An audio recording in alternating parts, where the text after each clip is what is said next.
Hi everybody, in this guide I'll show you the procedure on how to connect mouse and keyboard to your TCL Google TV wirelessly.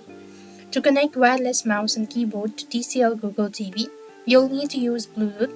So from the TCL Google TV home screen, go to the settings usually found by pressing the gear icon on the remote. As you go to the gear icon, next what you want to do is you simply want to select remote and accessories. Then choose pair remote or accessory.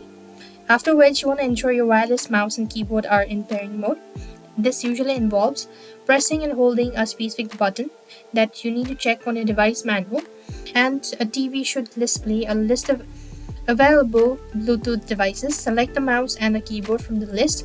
Follow on the on-screen prompt. Once paired, your mouse and keyboard should be recognized and ready to use. This will typically appear in the remote accessory section in the TV settings. So I hope the video was helpful. Make sure to like, share and subscribe to our channel. Thank you for watching. See you in the next video.